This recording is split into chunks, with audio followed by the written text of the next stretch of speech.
Bwana Yesu asifiwe sana. Nilikwambia kwamba jini baba ni kitu gani, na tukasema ni roho zinazofanya kazi kwa upande wa nani? Wa shetani, si ndio? Na tukaona namna gani alivyo na anavyokuwa. Lakini lengo letu kubwa kujifunza kuhusu swala la spiritual husband and spiritual wife ni kuonesha ni namna gani hili shetani linavyoathiri na kuharibu maisha ya watu kiuchumi, kindoa, kibiashara, kihuduma, kiafya na kifedha. Sasa baada pale tukaenda tukaona okay, haliwezi kuwepo tu from nowhere, lazima linakuwa na chanzo. Bwana asifiwe sana. Kwa hiyo tukaona okay, hii kitu iko na chanzo. Tukaona chanzo cha kwanza tuliona ni nini? Hello? Chanzo cha kwanza tuliona ni nini? Ni cha urithi. Kwamba yapo haya kwamba yanarithiwa. Na tukaona kwamba kurithiwa kwake ni ile kwamba mababu zetu au wale waliotutangulia wanaweza mchukua mtu au wasimchukue mtu, wakaenda kwenye mapatano yao, wakapatana kwamba watoto wote wa kiume watakaozaliwa humu ninawakabidhini nyie maroho ya kike, au wakasema watakaozaliwa humu wa kike basi nakabidhi maroho ya kiume. Nitakuja sasa kukuonesha hapo ni namna gani utajua kwamba, nitagundua kwamba hii inaonitesa ni jini baba ambalo limetokana na kurithi, au limetokana, tulisema pointi ya pili ni nini? Kukutana kimwili. Kwambia tunavyopianga huko duniani ni kuzuri, lakini ni starehe ya sekunde chache sana, ila inaweza athiri maisha yako moja kwa moja. Kwamba unaweza ukalala na mtu ako na hiyo spirit, na wewe utakapotoka pale ukatoka una ile roho. Simenelewa vizuri? Kwa hiyo nikaeleza jana, na sasa jana kidogo ilikuwa niko nafundisha vijana au naongea na wanandoa piwa, ningewaeleza athari za michepuko. Nakwambia ukweli, ukisoma tu kisayansi, yani sayansi tu, kwamba men na kike wanapokutana nini kinabadilishana tu, ile kisayansi tu, huwezi kujaribu uchafu. Achilia mbali swala la dhambi, kwa sababu dhambi tumekuwa shida, sababu Mungu ni mwingi wa rehema. Unajua shida iliyopo, niko hapa saa hii naiba, lakini naomba Mungu unaniona wewe ni samehe. Yaani niko pale pale. Kwa hiyo nafanya ile uovu, lakini naomba Mungu rehema. Ni sababu Mungu ni mwingi wa huruma, atakurehemu, lakini kuna mapambo unayapata kwangu ambayo ndio anayashikilia kutuumiza nayo. Bwana asifiwe sana. Pointi ya tatu ikawa ni nini? Kupendwa na lile jini mama mwenyewe. Yaani ile roho linatokea tu, linasema linampenda ndewa kama alivyo. Kwa nivaa. Sasa sasa kuna nini yangu hapo? Yuko dada mmoja yuko Uingereza. Aliniambia yeye alikuwa amekaa kwenye kimgawa. Alipomaliza kula na kunywa, akawa amekaa pale anatafakari tu. Ghafla akasikia kitu kimemwingia kwenye mwili wake kabisa. Sasa jana alipokuwa anasikiliza ile audio niliyofundisha jana, ndo akaniambia toka siku ile ndo nilihisi kuna kitu kimeingia kwangu na vitu vyangu vilianza kuvurugika. Kwa hiyo linakuingia baby, unaweza kuwa unatembea, au unaweza kuwa umekaa mahali unapunga upepo, au unaweza kuwa una drive kwa sababu unasikia kuna kitu kimeingia. Naogopa niache hapa. Kuna mwingine anaenda kuota sasa kwamba kitu usio tu wewe jinga wa jina la Yesu. Yaani usijenge hofu. Unafundishwa silaha ili uwe kamanda, si ndio? Unafundishwa mbinu za adui na ila za adui ili uwe mshindi, si ndio? Kwa sababu mafundisho ilikuwa ni kuangalia picha za ngono. Nikakupa mfano, nikwambia juzi walisema wamefunga ule mtandao. Sijui walifunga wapi. Kuna tangazo moja liwahi kutoka juzi tulipata shindana sijapita. Wakasema Watanzania, sijui Tanzania imefungiwa zile picha, sijui kuingia, sijui mimi sikujua wamefunga wapi. Wewe Watanzania walilalamika hao. Akasema Mungu wapa. Kumbe shetani ana wafuasi wengi namna hii. kuangalia picha za ngono inakufanya wewe uwe possessed na ile spirit. Nikakwambia yule anayerekodi ile wale wanaofanya alafu wanarekodiwa, nikakwambia sio tu mtu mmoja yuko anawashuti anawapiga picha, kuna watu wa media wanawazunguka, kuna director, sio kuna nini, wako watu wengi. Nikakwambia ni sisi wenyewe wanandoa tukitaka kuingia huko Edeni huwa tunazima taa, hatutaki hata hizi ione, si ndio? Kwani tu silo sasa tunajifanyaje Mungu kuliko Yesu? Lakini can you imagine wale wako garden wanafanya live mbele ya watu, kinachowapa ujasiri ni ile jini baba. Kwa hiyo unapoingia ukaangalia unajikuta ile roho imefanya nini? Imekuvaa. Tendo hili lilikuwa designed kwa ajili ya wanandoa tu. Maana tulisoma Korintho wa kwanza sura ya 6 mstari wa 16. Akasema tazama, anayelala na kaba amekuwa mwili huyu mmoja. Lakini tukisoma kwenye Mwanzo sura ya 2, Mungu akisema na tumuumbe mtu kwa mfano sura yetu, ukamuumba mtu. Baadaye wakagundua hapana, huyu mtu anahitaji mtu akumpa mapozi kumpeti kidogo nini kumtia moyo na kumfariji. Akasema okay, tumuumbe mtu. Akamuumba mtu wa pili. Lakini wanasema sasa baada ya mtu wa pili jamaa kulala, akaamka akaambiwa huu ni mfupa katika nyama katika hivi. Unajua nyama katika nyama yako? Unaelewa? Mnaelewa mstari kweli vizuri? Anaposema nyama katika nyama yako, unaelewa ile? Amuelewi? Tungekuwa tunaelewa tusingechipuka. Sasa hatuchepuki kwa jina la Yesu. Na kana watu wakule bunduki. Si mnaelewa sasa hivi vizuri? Kwamba anasema ile nyama katika nyama yangu. What did you mean? Unapokutana na mwanamke na mwanamume umefanyika kitii kwa sababu ni nyama wewe. Hapo kuna nani kubwa hapo nikiongea utaangalia chini yote. Sasa hiyo ni mbaya. Wewe ni sawa unaogopa ukimwi au uogopi, unaogopa sonono au uogopi whatever, lakini nyuma ya hii dhambi ya uzinzi kuna makorokoro wengi hapa. Kuna watu hapa leo hii mlipaswa muwe watu wakubwa mahali fulani, muwe wamiliki wa vitu fulani, lakini kwa sababu kuna mtu ulikutana naye kimwili ukashia naye hiyo covenant, hatima iliharibika. Usitutishe bwana. Ninakutisha nini bwana? Ndio kwenda kueleza. Kukumbe nikilala na kaba na mimi ni nani? Kwa sababu tumekuwa mwili. Nikikwambia unachukua yake na yeye anachukua. Haya. Tukasema siku moja nikwambia kuna pasta moja tulienda kwake. Anaongoza masuala ya toba. Tukifika pale akasema ana zile rim paper zile, na pena anazo pale. Akasema okay, tunaenda kufanya ukombozi. Sawa. Haya, andika wanawake wote na wanawake uliolala nao. Yule rafiki yangu aliyekuwa naye akawaika ramasi fasta. Akaandika rimu ya kwanza, rimu ya pili, rimu ya tatu. Amefika 2:30. Nikamwambia brother, unaandika wanafunzi wa usumbufu hao?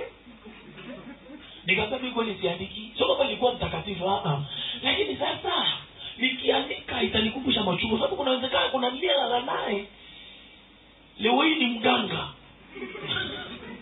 Kwa uwezekano mimi ni nafsi ya uganga. Sio inawezekana ndio kweli. Kuna vitu vikihubiriwa hata sasa tunahubiri hapo kuna mtu wewe inamuuma.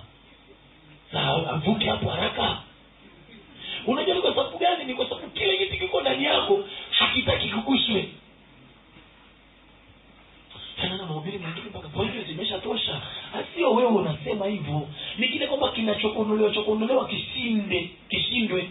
Sasa hivi kisishinde kinaanza kwamba ndio maana sasa ukitazama kanisa mengi ndio nikubiri watu wakihubiriwa na mashauri au watu wakiomba watu wakaomba. Sasa unaona mtu amepata mkojo wa ghafla, ameenda au ndio kaenda asikuta na mkojo, ameenda anaanza kuhesabu mabati ya choo kule chooni, harufu sio asikili kule ndani, akiona amemaliza ndio anarudi kwa sababu ndio anaanza kwa zaidi kile kilichotoa hapa akikutaka kiguswe. Bwana usikiza. So kuna tuliangalia masuala ya piti, tuliangalia masuala ya kuaganga. Unaenda kwa mganga unafikia kusaidia kumbe na kuvalisha lidude lenyewe. Unamtoka baada ya kutoka kwa mganga maisha yake yakabadilika. kuna nani kuna yule dada alikuja hapo mwenye kansa yule. Alitoka Shinyanga. Yule dada alikuwa na bonge ya duka Shinyanga. Kubwa kweli yani. Eti akaibiwa lake tu. Akaenda kwa mganga. Alipoenda kwa mganga, yule mganga akaona huyu mama ana nyota balaa. Akachukua nyota yake, alafu akamwekea nyota ya mbwa. Duka likakufa. Kazi akapoteza. Kila kitu mpaka leo akifanya hakuna. Nilimwambia nasema si mjini Mahaba. Ulitoka wapi? Tulio kwa mganga. Alikuwa na kazi nzuri na bosi alikuwa anampenda. Alikuwa na biashara kubwa, alikuwa na miradi, alikuwa na viwanja. Mara mwisho amenipigia alikuwa na kiwanja, anauza matofali amemwaga hapo ili akimaliza auze kiwanja. Roho ya jini Mahaba kazi yake ni kuhakikisha na kuacha mtupu. Tutaangalia kule mbele. Haleluya. Haleluya. Haleluya. Mungu kwa wazito sana. Tuishi hapo. Mbona na wakera? Ndio tunaenda sasa huko tunapoelekea. Wote macho yatakuwa makubwa kuliko mama yako. Viashiria vya kwamba umevamiwa na majini Mahaba. Tunaita indicators. Viashiria kwamba umevamiwa na jini Mahaba. Kuvamiwa na jini Mahaba sio dhambi. Ni mapito tu na utashinda. Yaani aliwezi kushinda zaidi ya Yesu hata kidogo. Yaani watu wanaomba manga watu wanaomba hivi kanisa hili. Kumbe kuna vitu mkivisikia mnakoma navyo vizuri hata kama masaa matatu jana hapa. Mimi nishangaa. Hakuna mtu mwenye time na mwenzangu. Kuna baadhi ya mada hata kule shuleni ukifundisha tu kuna mada ukifundisha unakuwa wasikivu. Zingine wala leo usikie na uko kwa darasani una vitu vingine ukifundisha au ukinani watu wanavitilia manani. Point number 1. Kuna pointi nyingi kidogo. Point number 1. Viashiria vya kwamba umevamiwa na jini Mahaba. Namba 1. Kama ni mwanamke anakuwa hapendi kabisa wanawake wenzie. Kama ni mwanamke anakuwa hapendi kabisa habari za wanawake wenzie. Mbele na kamkwaju. Kama ni mwanaume anakuwa hapendi kabisa wanaume wenzie. Hii wote mtakuwa mnaijua. Hajawahi kuona mdada anakwambia mimi sinaga nani sipendi kabisa mimi wanawake wenzie. Sasa wana zangu la bea. Yaani namkuta ile kampani yake kubwa ni wanani? Ni wanaume. Ukipokea habari za wanawake wenzie kwanza anawadharau wanawake wenzie. Kwa hiyo kampani yake kubwa ni wanaume. Ukifuatilia sana mpaka fika mahali mpaka mavazi yanaanza kubadilika kama ya kiume fulani hivi. Yaani hata ukitoka anacheza na wanaume wenzie. Akienda yuko na wanaume wengine. Habari za yeye na wanawake wengine hana time nazo. Huyu ni lile liroho limemvaa. Na ili limuweze lazima limuweke upande wa wanaume. Haleluya. Kama ni mwanaume unajikuta amekaa na wadada tu. Habari za wanaume kwanza wanaume wachafu. Naona kweli kuna sana hata ujipaka vipoda poda. Na kuna sana anaanza kugeuza macho kama mwanamke. Sio kwenye ushoga hiyo ni kampani yake tu kwamba yeye saa zote yuko na wanaume na wanawake tu. Maana yake ni spirit ilomvaa la kike. Kwa limevaa la kike sasa linampeleka kwa wanawake tu. Yeye ni boypo tu. Na unaweza kukuta zile kazi anazofanya wanawake na yeye ndio anataka kuzifanya. Unaweza kuona hata mwendo unaanza kwa kama ukikitu au kilegevu. Yaani unashika kwa vipi? Yaani kwa sababu amekaa na kampani lile liroho linataka kufanya hivyo na baadaye utaenda kuja kuona kwa mbele mnafanyaje. Wewe angalia hata wakati unasoma kuna wanafunzi wa kike wapendi kabisa kwa wanafunzi wa kike wenzi. Mfuatilie vizuri. Mwisho wake unakuwa ni nini? Na kuna wanaume unakuta saa zote hana time na wanaume. Kila mtu anakuja katikati ya wanawake. Kwetu kule ukikuta umekaa na wanawake zaidi ya 3 kwa sekunde 15 utapigwa viboko. Tena utachapa kweli, sio chini ya viboko 70. Lakini unaweza kukuta mtu amekaa katikati ya wanawake, au mwingine na mkono kabisa kuna mwanamke kabisa. Wala ni mwanaume. Hapo tunakwambia watu wanatikize. Sio yeye amevaliwa na hiyo kitu. Tena haraka mnanikazana mmoja kwa hiyo. Namba 2. Mtu aliyevamiwa na roho ya jini mahaba anakuwa mtu wa kisirani. Kisirani maana mtu wa hasira kali. Hii inaenda kwenye ndoa sasa. Yaani mama anaweza kumuuliza baba kitu kidogo tu, mama atataja vitu alipowahi kukununulia mwaka wa 82 kabla Yesu ajaje. Anakuwa ni mtu wa kisirani, mtu wa hasira kali. Yaani kitu kidogo tu, ikiwa nyumbani kuna amani, ikiwa nyumbani kuna kuelewana, ni hasira. Tena ifikie mahali baba au mama ikute ni hao wakati wawili azubutu amwambie geuka huko. Mungu ndo anajua. Hasira kali. Hautokee tunapoongelea kwa ndoa. Hautokee labda baba anataka kutoka ambie vipi mnaendelea zile nguo. Jibu atakalopewa ataenda kuoga maji magadi ya kule kana nyuki. Kwa sababu linakufanya uko mtu wa hasira. Kwa nini nakuwa unafanya mtu wa hasira? Ili ukosane na watu wengine wote niendelee kukufaidi. Nilikwambia ni mahaba lina wivu kuliko mwanadamu wa kawaida. Wewe unajua una wivu wa mapenzi. Jini mahaba lina wivu kuliko unaofikiri. Kwa nini nakuinspire hasira? Unakuwa ni mtu wa hasira. Na ukishakuwa mtu wa hasira, huwezi kukaa kihambati, Kwa mfano sasa mnasema Wachaga, Wamasai, Wameru, watu wa kule kanda ya Ziwa, kule Mara kule, wale kule Mara kule, mnasema hawako romantic, si ndio? Kwa sababu ni wakorofi, si ndio? Si ndio jamani? Wale mnasema wako romantic. Kwa sababu ya nini? Kumbe nishaongea na mmoja namwambia sasa, ngoja kuna Mchaga mmoja anaduka pale, kwa nini tusiombe Mungu akuelekeze pale. Akaniambia hapa sitolewa na Mchaga. Mchaga, Meru, Masai, Kanseli. Wale baba wako romantic. Kwa sababu kila sana wako romantic, sio? Simaanishi sasa kwamba wanajini. Na naomba not point nao kwambia. Haimaanishi sasa unazotoa hapa basi wote wenyewe vitu basi wanajini mahaba. Kwa makini ndio yaani naomba uwe makini. Za kuambia ongeza na za kwako. Sasa unaona tu basi Mungu anakuambia kijiko, mama anakuambia baba naomba na watumizi anakasirika sema shida pamoja mama. Hiyo ndio alisema hiyo. Hapa haimaanishi hivyo. Au basi umeona basi sawa, umeona tu ndio wamefuatana na mzee, wametoka mjini wamerudi, wamepita pale hospitali. Lazima baba amefanya nini mama hiyo. Haimaanishi hivyo. Za kuambiwa ongeza na nani? Yaani najaribu kupa viashiria. Ila inapokuwa tu utagundua tu hapa kuna nini? Kuna short. Bwana usaidie sana. Kwa unakuwa ni mtu wa hasira. Unakuwa ni mtu wa kusira. Hata hii ukija kanisani ndio janga. Kama Sayuni ni mwimbaji, nikimkaribia atasira, ataacha kuimba, atasema na nitabeki viti, sifanyi hivi. Tumeelewa vizuri? Nitakuja kwenye kudeka, atakuja na deki. Nitamwambia hapo ulipodeki na hivi ungefanya hivi, atazira, atasema nafuta viti. Unajua ni kwa nini nahamisha watu vizeko church? Ni kwa sababu usiifikie. Kwa sababu anajua akiendelea kukaa kwenye praise ndio ataifikia. Na kwa kuwa ataifikia haraka, hata tumhamishe aende akadeki.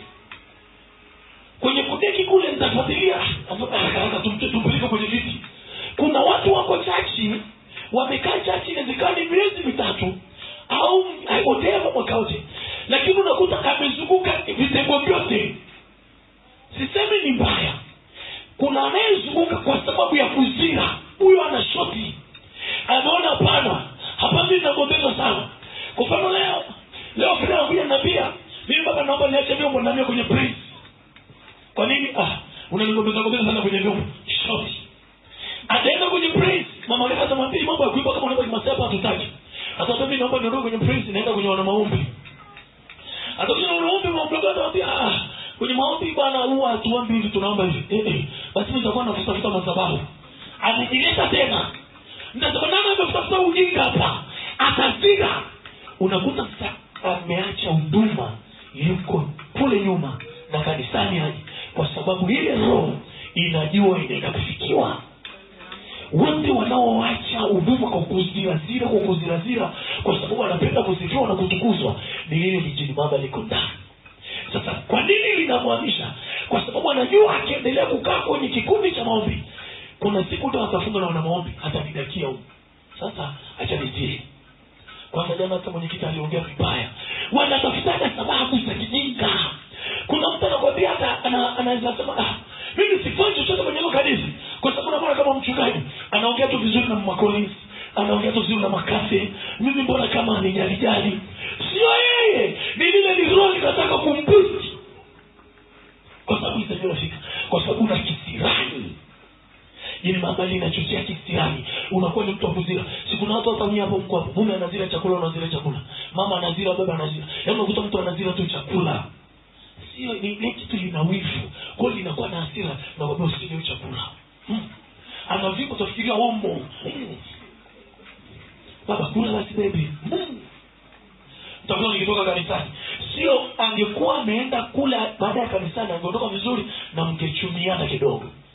Lakini angalia alivyoondoka, utafikiria ni mgambo alienda JKT Monduli alafu akafukuzwa katika mafunzo. Kwa sababu ataondoka mpaka miguu sasa kumoka. Anaondoka kwa ile hasira. Jini mahaba linachochea aliyepata shambulio na jini mahaba. Ni mtu anazira. Anaweza kazira kaacha jini gari hapo.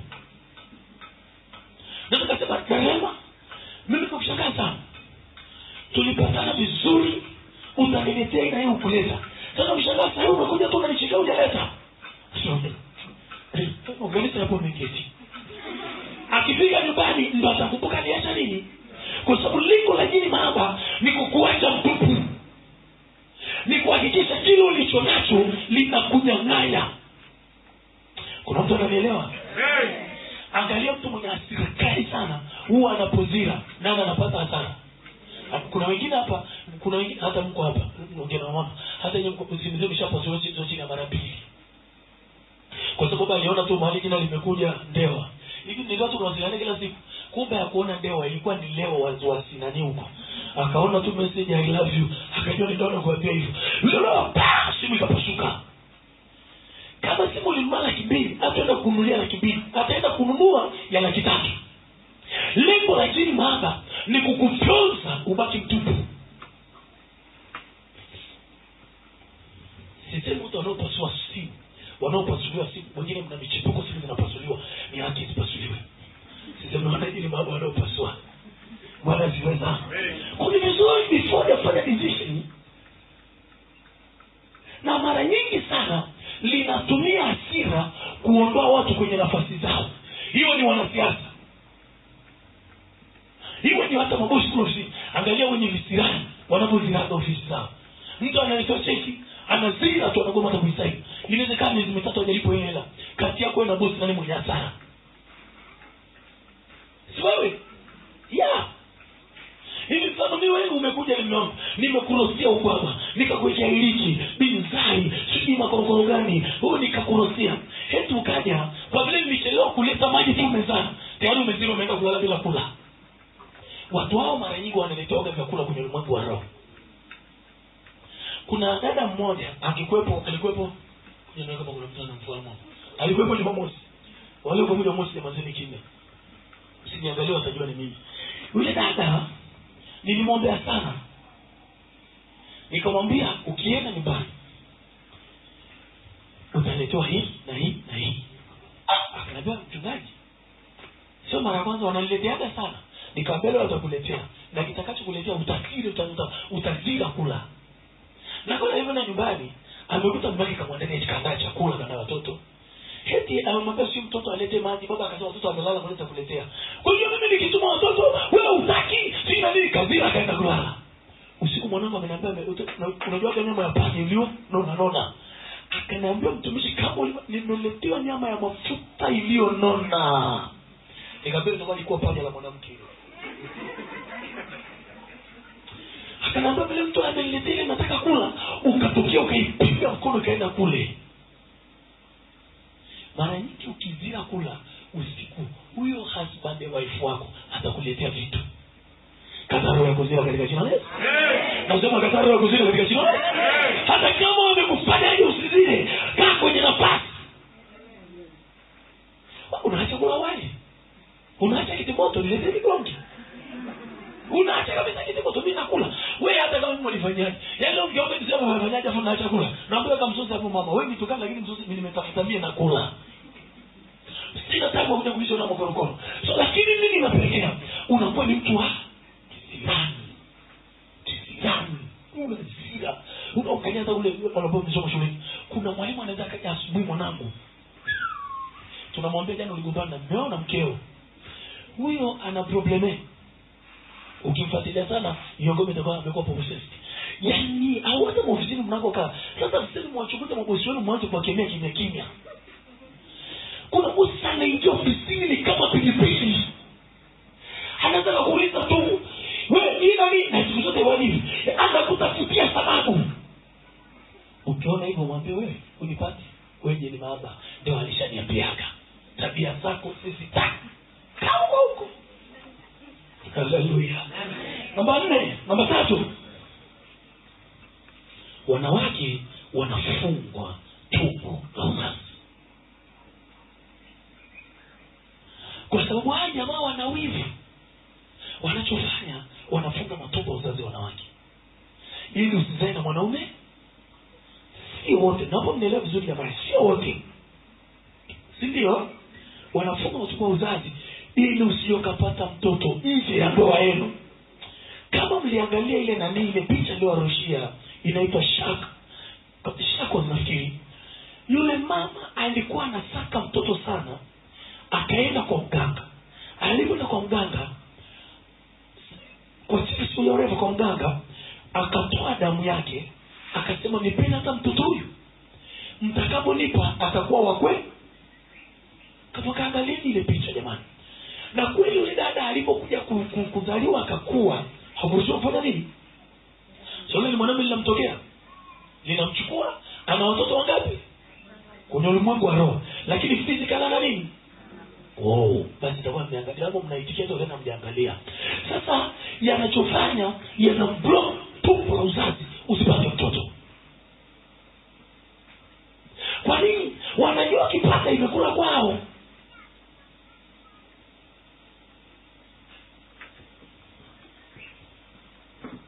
Namba 5, namba 4. Hii ndio kinubwe. Mwanamume anakuwa na upungufu wa nguvu za kiume. Nikibandika tangazo hapa sahi, nikasema nina tatizo la kutibu nguvu za kiume, nitafuta wateja kuliko washirika. Yaani kwanza sio wanaume watakuja, ninyi mtaenda kuwaambia. Nini mama ana tabia hii? Hapo ndio mtanisamee kidogo.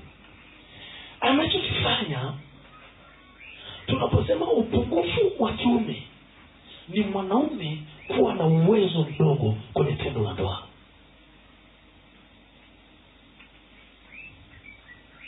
Anapiga kimoja tu yuko hoi. Mimi ni mwalimu wa sayansi. Yaani hiyo kimoja atakuja kuamka kesho kutwa.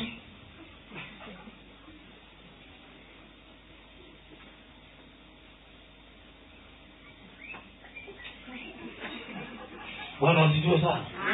Yaani only TANESCO ikiwaka pap, ikizima pap mpaka kidato. Hawezi tena. Kwa nini hawezi tena? Haruhusiwi. Lakini akikutana na huyu mwingine kwenye ndoto sasa, hiyo mechi Mungu ndiye anajua. Angalia kule mbele. Tunaposema upungufu wa kiume ni hiyo kuwa weak kwenye ile eneo. Lakini pia ni mwanaume kwenye hiyo pointi anafika kitonga kwa haraka sana. Hilo amwambiwi. Nilikuwa niko kule Meru ndani na wabibu kwa wachanga kule ndani kwa Machame. Hapo ndo wajeniuliza, kitonga mimi baba yangu. Kwa unakuta hapo naomba niongee hapo vizuri. Naomba ninyoshe hapo vizuri. Sababu msiangalie usoni. Hapo nakuta pale mwanaume anapokutana na joto na mwanamke tu, pale anamwaga. Haruhusi kuenjoy huku. Fuka hiyo point haraka baba, vuka haraka. Sivuki, hii ndio inatesa ndoa nyingi saa hii. Nakwambia hii ndio kazi yake anaifanya. Angalia, nenda kwa watu wanauza dawa za kiume na za kiume. watakuambia wateja wengi ni kina nani? Wanaume tena walokole. Wakristo wengi wako kule. Wanavyosubiri aje kwa bibi hapo apewe dawa. Na zile dawa haziwezi kutibu kwa sababu hii ni issue ya nini? Ya flow. Kuna mtu anazaliwa yuko, ukimwangalia ni giant kabisa. Kuna baba mmoja alioa, na alikuwa ananiambia jamani, akija alikuwa ananiambia, na huyo dada alikuwa kuna dada anatoka Morogoro aje. Kuna dada alikuwa anatoka Morogoro aje. Yule dada kaolewa vizuri, harusi kabisa huko kwa Arusha. Alipoolewa akamaliza kuolewa, wameenda kulala. Ingia kwenye jioni, umeme unawaka. Jamaa kigusa hata kama ni mapaja tu, habari kaishia nje kabla hajafika mbali popote. Ikabidi mwanamke akipitia Morogoro kwamba naona hapa hakuna kitu. Nilikwambia kilichokutoa kule kwenu ukaolewa ukaoa sio chakula. Ulikuwa na chakula, ulikuwa na sahani, ulikuwa na kitanda, ulikuwa na nguo, kulikuwa na choo, kulikuwa na bafu. Ulikosa kitu hicho? Malizia mwenyewe. Swala la upungufu wa kiume, anaweza kaona upungufu kwa mke wake, akitoka nje inafanya vizuri. Huo ndio uharibifu wa mimba. Na mambo yako niangalia. Acha niache hapo, Mungu ameshasikia. Haleluya. Haleluya. Namba 6, hiyo ndio mbaya zaidi, wanalegeza misuli. Namba 5 wao kesa. Namba 5 mtaandika, wanalegeza misuli ya sehemu za siri za mwanaume.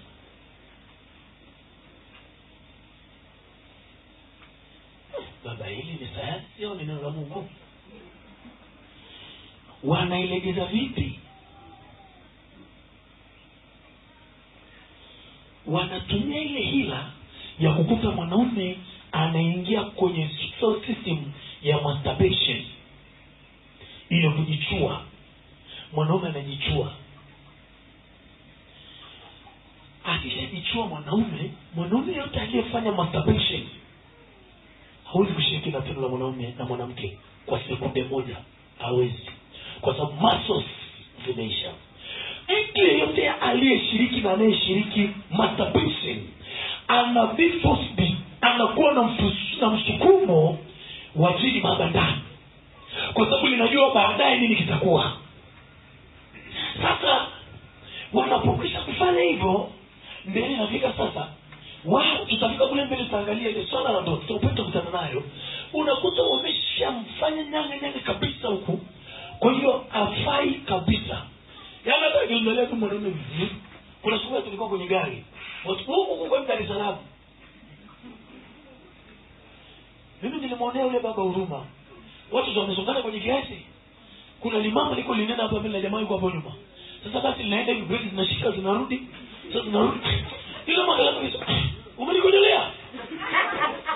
Nasema kitu cha ukweli. Nasema kujolea. Watu kumcheki, jamaa kumcheki. Dar es Salaam yote ni bahari ya shamba. Ilibidi wamshushe kwenye gari, wamwache pale chini. Yule sasa hamna kitu kibaya kama spam za mwanaume zinapotoa harufu mbaya. Yule mmoja kwa gari tukatoka kitu cha mama akasema nishushe. Niligundua, nilitamani nishuke na yule baba pale, nimueleze shida yako nayo. Huyo hata owe mzalamo. Wale mnaosema kasi wanaitoa sindano kwenye kiuno hivi. Yaani nakwambia huyo hata sekunde 0 haendi. Tayari ameshaachia kwa sababu macho zinakuja. Sasa je, unaweza kuniambia kwa nini wafanye hivyo? Inafanya hivyo ili wakija kwenye ndoto, kwa mfano, akija kwenye ndoto wanaume, sikilizeni vizuri hapa. Lile jike linakuja kwenye ndoto. Linapokuja huko kwenye ndoto, halina kazi ndefu. Likikugusa tu hivi, hiyo ndio raha yao kukunajisi. Kwa hivyo ukishafika miaka 18, ukishafika 22, ndoto pevu zinaisha. Sasa kama umri unaota ndoto pevu, hilo ni pepo lingine la ajabu sana. Unajua ile kubale ndio ndoto pevu zinajua. Leo mlikuwa watu wale. Mimi nimeleta. Sasa linafikiri ile jini mama halikisha kusaka muscles, nikishakusanya misuli ili nifanikiwe na huo kafara wake. Yaani yeye akija kwenye ndoto hata kiunguza vipi namna hii, jamaa shapi. Labda niseme kwa lugha hiyo mtanielewa. Halo. Mafei yupo kwa? Nina mshukuru marehemu zao, marehemu anaangalia hapo chini. Angalia hapo chini baba, bibi tutasalimiana baadaye. Sasa hii niko kazi. Haleluya. Sasa ukiona hivyo usimwache wewe mwanaume, tunaanza kwenda kumsaidia. Si ndio jamani, hapo najua mnafikiria. Na najua 75%. Wewe umejuaje hivi vitu? Sijui. Kamuulize mama wangu. Haya, sasa bado namba 3 tuache hiyo tuendelee nyingine. Yes, good. Pointi namba 5 sasa au 6. Namba 6. Mtu ambaye amevamiwa na jini mamba anaanza kujihusisha na masuala ya mapenzi ya jinsia moja. Tunaona tatizo la mapenzi ya jinsia moja duniani, tunaona ni swala la kiserikali. Sio swala la serikali. Hili ni swala la kiroho. Muasisi wa mapenzi ya jinsia moja ni devil, shetani, na ananisikia. Yeye ndiye muasisi wa makorokoro. Kama tutasoma kwenye kitabu cha Mwanzo, pale Sodoma na Gomora, palipo Sodoma na Gomora, ikimaanisha ilifanyika uchafu wa mapenzi ya jinsia moja. Mungu alikasirika mpaka akaiteketeza. Sasa hii Marekani ndio inaanza kupitisha sheria kwamba wawe na haki sawa kama wanandoa nyingine. Ile ni force, ni pressure ya jini mamba. Kwa unapomwona mtu anajihusisha na hiki kitu, wala usimcheke. Jua kuna spirit iko behind. Haleluya. Haleluya. Mwanamke badala kuwa na mwanaume anakuwa na mwanamke mwenzie. Mwanaume badala kuwa na mwanaume na anakuwa na mwanamke anakuwa na mwanaume mwenzie. Hii ni ufirauni na shetani ambao Dagon anautegemeza. Aisha angekuwepo hapa angewaambia. Nilienda Arusha siku moja. Siku moja akamleta mama mjamzito. Alipomleta mama mjamzito, kabla sijamwombea nikaona ile jini mamba.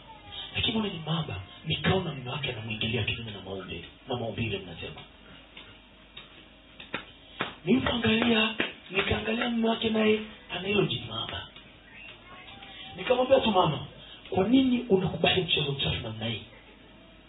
Akapenda kubariki siku za mwanzo, lakini sasa hivi nimekataa kabisa. Mpaka mume wangu ameenda kutafuta mwanamke mchepuko nje. Kwa nini? Alisema siwezi kumpa kila anachotaka. Kwa yule jamaa anandoa tena ni daktari, can you imagine? Ni daktari huyo baba. Profession zote ndogo. Baadaye mkake kumgomea hiyo issue, ameenda kutafuta mwanamke, amempangishia nyumba, amemfungulia biashara, lakini tu ili ashie mapenzi kinyume na maumbile. Yote hiyo ni boost ya jini mamba. Pointi nyingine, mtu mwenye kuvamiwa na majini mamba, unaota ndoto unanyonyesha au una watoto. Utanajua ni pasta kuota nanyonyesha na watoto, una shida gani? Hivi leo mama Feli au mama Mlokole akaniambia maota ananyonyesha, si inakuwa ni vituko? Au fulani ambaye ni maota leo unanyonyesha. Tunaweza kuwa na matarajio, lakini unaota hiyo ndoto na una matazamio wala matarajio ya kupata mtoto. Ukiona maota hizi ndoto mara kwa mara za namna hii, ndio tayari kuna vitu unazalisha kwenye ulimwengu wa roho. Haya ndio tutakuja sasa. Sasa hapa nisikilizeni vizuri. Tulisema chanzo cha majini mamba ni kurudisha. Ndio nafika mahali unajua kusikia mwanaume amekatwa ziwa, mama ndio anakata ziwa. likiona umeng'ang'ana umeshinda, linaleta magonjwa, linaamua tu kukulipiza. Sasa nakuta nyie labda inawezekana mimi nimezaliwa kwenye familia yenye hiki kitu. Ilikuwa familia kwenye hiki kitu, nimepambana, linaamua kuja kuligomesha, linanikata kiungo kimoja. Yaani kuliko likuache. Nitakuja kuwafundisha siku moja kuhusu majini yaliyopewa assignment maalum kwenye maisha ya watu. Ndio maana ukuta leo naombewa, unarudi na ule ugonjwa. Leo unafunguliwa, unarudi na ile mapepo. Maana kuna manguvu yamepewa assignment maalum kwenye maisha ya watu. Sasa nikiona kwamba sasa okay, umeng'ang'ana umesimama, umeomba umesimama, unaweza kushangaa unafika miaka 100, unapeleki, unaenda kukatwa ziwa. Sasa kibidi hichi kinakatwa ziwa la nini? Kuna mtu ulimnyimana starehe yake.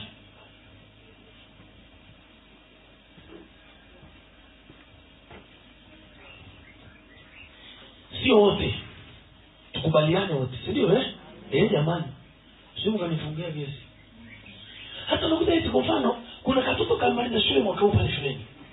Yule dada, kale kabinti, asubuhi baada ya kaja kulalamika. Mwanangu jana anaje shule nyumbani. Alipotoka shule saa 8, alienda kwa wanaume. Na asubuhi anatoka kwa wanaume anakuja shule na alipokamata. Siku moja nikaona huyu walimu wanamchapa. Kuna mwalimu mmoja pale amechapa mpaka anatundika juu ya bati. Nikaona kutaua hii sio ya kupiga. Nikamuita yule nikamwambia njoo. Una watoto wangapi? Mimi sina mtoto pasta.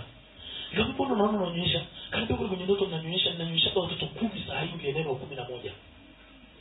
Kwa hiyo kamezalisha mpaka amefika watoto wao 11. Sasa unaweza kupiga mpaka ukaua. Hata katoto kama hao kananyonyesha, alafu mzazi unang'ang'ana tu na kupianga kuchapa mtoto. Kaa kwanza msikilize mtoto. Jua mtoto anafanyaje. Kuna katoto kachekechea, kamekuja mama yake amempiga yule mtoto, ni anatoka damu kila mahali. Kwa sababu akienda kucheza na wenzake, anaambia wenzake wamchezee kwa vidole. Sasa mama yake amekizibua kweli. Kaka mama yake akaleta pale. Nilimwangalia mtoto wake kauma. Nikamuuliza mbona mtoto analeta ukafiri? Nikamwambia ukafiri, wewe ndiye kafiri wa kwanza. Nikamwambia mwanangu, wewe unaotaje? Mimi naotaga naogesha watoto usiku. Kwa ile jini limeshaanza kumtumikisha kwa stari. Wewe unapiga mpaka unamtoa damu, alafu wewe sasa.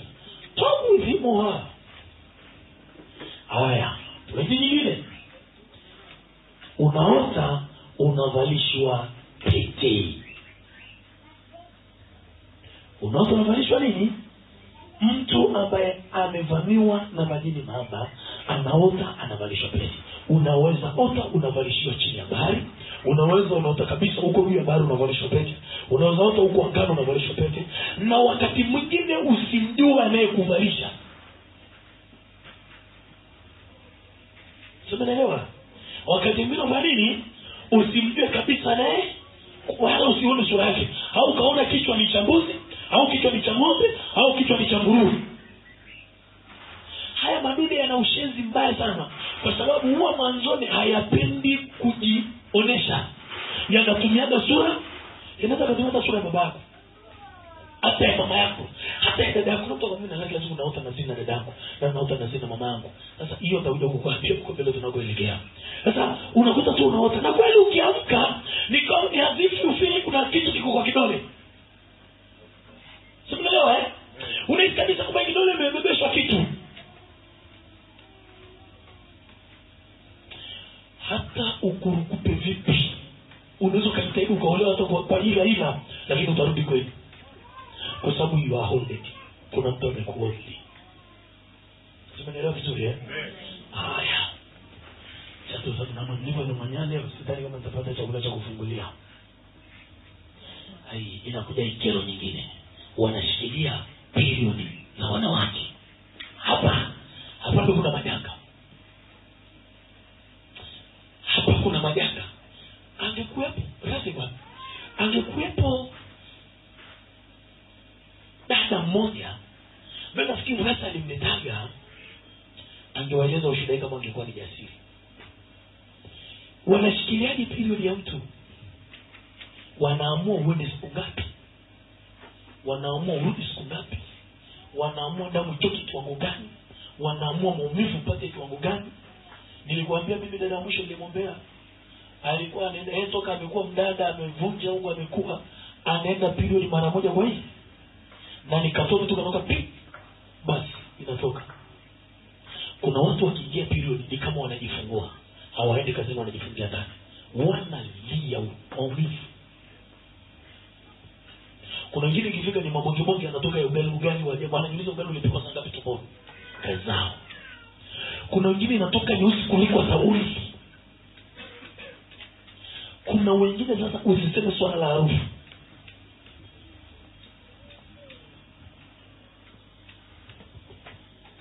Poka namna hii. Ikale tu sasa. Na wasaidia. Kwa leo mtanuna. Ile ukiingia kwenye chumba cha siri itakusaidia. Bwana asifiwe. Bwana asifiwe. Kuna mtu mwingine tu kani harufu mbaya.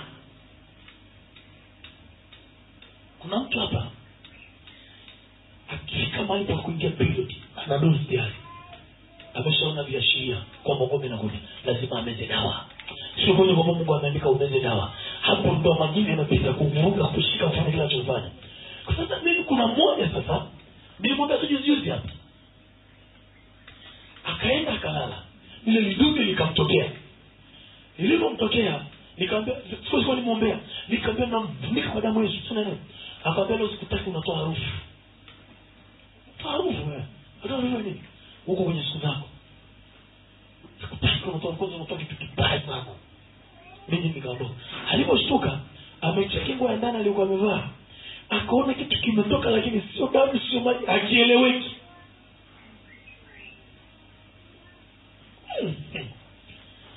Ni kama rehema atasaidia. Kitu gani unaongea baba? Kuna wengine kwenye period inakuta na prolong. Na mtu anaenda period 14, 21, sio mpango wa Mungu huo, ni mpango wa shetani. Kuna mwingine inaweza kaja leo ikakaa siku 3 ikarudi, ikaenda siku 2 ikarudi. Vurugu tu. Lengo ni ajua amekuvuruga kwamba sasa ukiwa hivyo hamna mtu atakutaka huko kwenye mwili, lakini kwenye ulimwengu wa roho anajua ni wa kwake. Kwa ndio ile ataka anazifanya hizo hapo. Haleluya. Haleluya. The way mlivyonuna na mboneja. Pointi nyingine. Ya, nataka nikuache sasa. Tuangalie, tutakuwa zimebaki chache, tuendelee nazo kesho.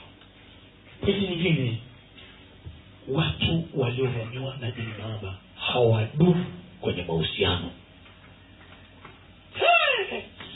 Kwanza ukimtajia mahusiano, huyo mtu ukimtajia mahusiano ni ugomvi. Na kama alishawahi kwenye mahusiano akaumizwa, ndio kila siku atakuwa anasimama nayo. Yeye ni mwanaume ni mwanamke, hapo ataki kitu kinaitwa mahusiano. Mnaona kama ana haki. Sio kwamba haki, ni kwa sababu lile nguvu limeamua limfunge kwa staili hiyo. Tena, nasema tena habari za wanaume. Inawezekana kufanya kitu kibaya, inawezekana tu aliacha kununuliwa simu. Lakini ile ni roho lina operate, linamfanya kabisa. Asitaki kasi ukiona watu wenye hilo wa mwendi. Hata ndoa nyingi zinazovunjika sasa ina divorce. Sio mpango wa Mungu, ni ama korokoro. Hazidumu. Kwa sababu hataki aone uko na mtu mwingine, ninataka lione uko naye tu. Iko bebe saa moja, yeye nilikuwa mpaka namletea, akiamka asubuhi nakuta amekuwa nguo kwenye kochi. Na sasa anaenda kulala, najua nikienda kulala anytime jamaa wangu atakuja. Yana alishajikubali vitu hivyo na mwingine kwa sababu kuna maana anapata msaada. Uende na kanisa lote linaloshirika na makorokoro.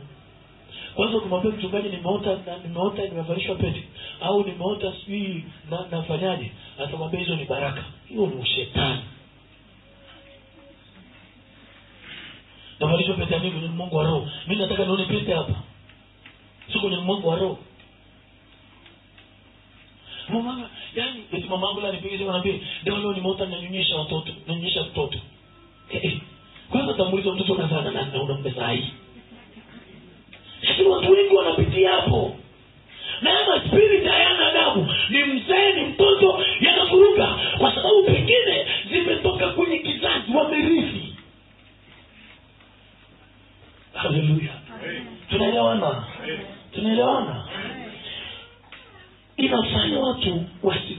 kwenye mahusiano, unakuwa ni mtu wa kujikinai.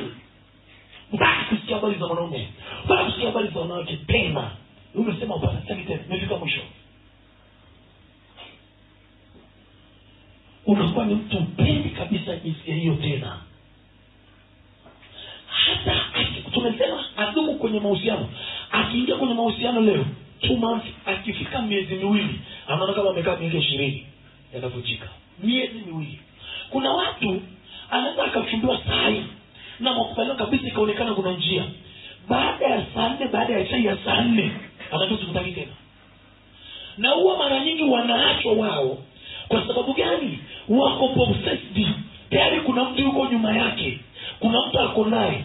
Sasa huyu anapomwangalia huko anaona hiki tumbo la haifai. Kwa sababu leo huko nyuma yake anavuvia. Yaani unajua unaona mtu director na alikuwa ni wewe alinichumbia, aliniacha. Mbona unasema mbona kaka mpole? Mbona kaka kwa vizuri, kwa nini alikuacha kwa nini? Mimi hapa sijui. Mwingine anakuambia nimepata kabisa ni manager wa kampuni ya Kashia. Tumbe kazi nzuri. Yaani problem zote niliingia tu nikamwambia mimi kuanzia leo. Nikakatikia pale. Hawaruhusiwi kudumu kwenye mahusiano.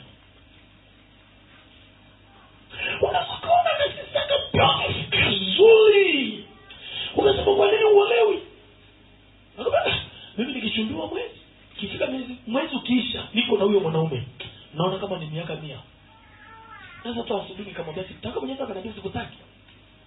Kwa sababu yale madude yanapenda kuendelea kuwa na wewe. Hello. Anachofanya kama ameacha anaonesha huyu akufai. Kama ameachwa, yule aliacha anaona kama huyu hana maana. Na mara nyingi wao wanaachwa wao. Kwa sababu si wako na mtu wote hai kwenye ulimwengu wa roho. Kwa hiyo unakuta sasa ni vurugu. Kuna mtu anakuambia, kuna mtu anakueleza story yake ya kuchumbiwa. Mpaka unaona bora kama una bahati, kuwa na bahati ya kuchumbiwa. Alafu kuna neema ya kuolewa. Yana sababu huyu alikuwa na nguvu kama zote. Siku moja alifanya kama pita hivi.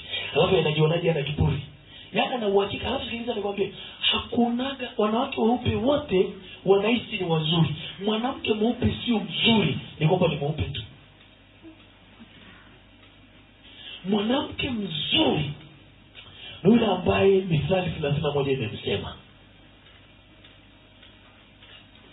Sasa unaweza kadanganya na kauzuri kwako, kaumbe kanasogea, bado. We, kinacholewa sio sura.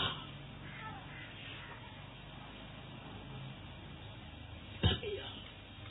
Sasa inawezekana una tabia nzuri kuliko Mama Maria mtakatifu. Mtu akija kwako unapiga magoti mpaka unalamba ardhi. Lakini hili vitu vimekumiliki. Mwanangu hata upige magoti ulambe barabara kwa ulimi, uolewi, ni mpaka uishi na ile spiritual husband. Ukisema baba anakuja tu na haja kungangana na waliotupa shida ngoja na kuja kufundisha tunaanza kuangalia hivi hii situation ilionayo imetokana na nini. Inawezekana unje kuangalia pornography, inawezekana unje kukutana mwanamume mwenyewe au mwanamke mwenye hiyo roho, lakini inawezekana imetoka kule kwa mababu ndio alifanyaga hii upumbavu na leo ndio unapitia wewe. Hapo ndio tutaenda kwenye makaburi na kwenda kuwafukuza kwa watu wengine, mtu ndio kwa nini ulifanyaga hii. Yaani nasemaga mimi kama babu yangu ningemkutaga hai. Alafu kute nimepata ufahamu sahihi, kuna vitu angenieleza. Na angevitambua vyote na ningemuuliza nieleze story yako mzee.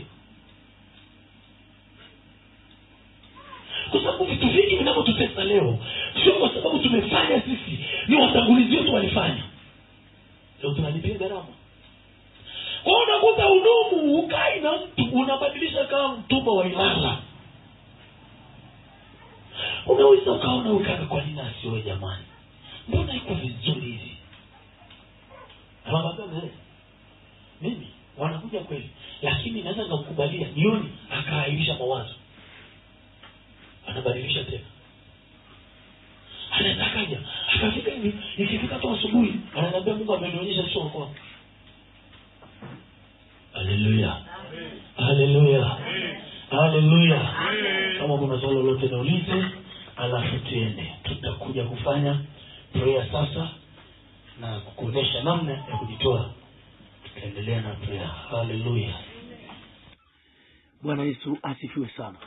Mwana Mungu, kwa msikilizaji unayenifuatilia YouTube, unayenifuatilia Facebook, unayenifuatilia online radio live, lakini unayenifuatilia kwenye Glorious TV, nipende sasa kukushirikisha kwamba tunaenda kufanya maombi kwa ajili ya kutoka kwenye hizo spirit. Toka jana ulinifuatilia na leo siku ya pili ya seminar yetu tumefuatilia ya namna ya kuachanishwa na hii roho. Nitakuja kufundisha, nafikiri nitafundisha namna ya kuachanishwa na namna ya kujitoa. Lakini acha hapo ulipo ni kuongoze kwenye maombi haya. Hakikisha uko kwenye sehemu nzuri, hakikisha uko kwenye sehemu ambayo likitokea lolote utaumia, kwa sababu ipo nguvu ya Mungu sasa inaenda kukugusa na kukutenga na hizi tulizoona, na vile vyanzo tulivyoona jana, na hii yale ambayo tumeona mtu aliyevamiwa na majini mahaba ni vitu gani vinakuwa kwenye maisha yake. Sasa nataka tukaombe ili uweze kuendelea na kuomba na ujenge msingi pale. Mungu mwenyewe ndiye anaweza kukutoa pale, na Mungu akutoka kunyamaza kutoka kwa njia ya kuomba.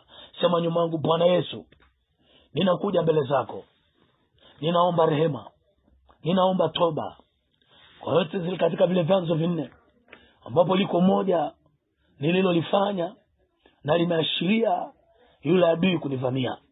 Ninatubu Yesu, ninaomba rehema, naomba unisamehe Yehova, naomba unitakase jemedari, nioshe kwa ile damu yako ya thamani, nioshe kwa ile damu yako ya pekee, katika jina la Yesu Kristo, katika damu ya Yesu Kristo hai. Ninatangaza leo, iwe nilipata adui alitumia mlango wa kurithi, jini mahaba alitumia mlango wa kurithi, la mimi kuangalia picha za ngono, la mimi kukutana na mtu mwenye hiyo roho, la mimi kupendwa na hiyo roho, leo ninatangaza kujiachanisha nayo. Najiachanisha nayo kwa jina la Yesu. Jini mahaba, mkataba wote ulioko nao juu yangu na uvunja kwa jina la Yesu, kwa damu ya Yesu Kristo hai. Mtu wa Mungu, endelea kusema nyuma yangu, endelea kusema nyuma yangu, katika jina la Yesu. Natangaza leo vile viashiria vyote vinavyoonyesha nimevamiwa na jini mahaba, vinavyoashiria nimevamiwa na jini mahaba, ninajitoa hapo kwa jina la Yesu, kwa damu ya Yesu Kristo. Kila uhalali mlionao ninaufuta kwa damu ya Yesu. Kila madai mlionayo ninayalipa kwa damu ya Yesu. Ninayalipa kwa damu ya Yesu. Ninayalipa kwa damu ya Yesu Kristo hai. Ninatangaza leo Kolosai 1:13, damu ya Yesu ikaniamishe, damu ya Yesu ikanitoe. Sasa na Mwanzo 12:1, natoka huko na nitoa kwenye patano. Iwe ni pete mlinivisha na ivua leo, ile ni zawadi mlitana na zikataa leo, iwe ni tendo lolote mlifanya, iwe ni masturbation, iwe ni uvimbe, na ufuta kwangu kwa damu ya Yesu Kristo hai. Enyi majini mahaba, uhalali mkonao kwenye maisha yangu, na ufuta kwa jina la Yesu, na ufuta kwa damu ya Yesu Kristo hai, na uondoa kwa damu ya Yesu Kristo Nazareti hai. Popote mlipo kwenye maisha yangu, na walipua kwa jina la Yesu Kristo hai, na walipua kwa moto wa Roho Mtakatifu, na walipua kwa jina la Yesu, na walipua katika jina la Yesu. Na lilipua ilo jini mahaba kwenye maisha yangu, na lilipua kwa moto wa Roho Mtakatifu, na lilipua kwa jina la Yesu Kristo Nazareti hai. Mwana wa Mungu, nyamaza kimya sasa, nyamaza kimya sasa, nitakuombea. Unaweza ukasikia kutapika, unaweza ukasikia kichefuchefu au kizunguzungu, usijalishwe, ni hayo maroho yanakuachia katika damu ya Yesu Kristo, katika damu ya Yesu Kristo. Ninafuta kila uhalali mlionao juu ya msikilizaji anayenisikiliza sasa. Nafuta kila uhalali mlionao juu ya msikilizaji anayesikiliza sasa, katika jina la Yesu Kristo, kwa damu ya Yesu, kwa damu ya Yesu nafuta, kwa damu ya Yesu nafuta, kwa damu ya Yesu nafuta, kwa damu ya Yesu. Na tangaza kufuta kwa jina la Yesu Kristo. Popote mlioko ndani yake, popote mlioko kwenye maisha yake, na walipua kwa jina la Yesu, na walipua kwa damu ya Yesu Kristo, na walipua kwa moto wa Roho Mtakatifu, na walipua kwa jina la Yesu. Puka, umwachie mwana wa Mungu, puka, umwachie katika jina la Yesu Kristo la hai. Amen. Mwana Mungu, endelea na maombi. Mungu akubariki sana. Ukiona unahitaji huduma zaidi,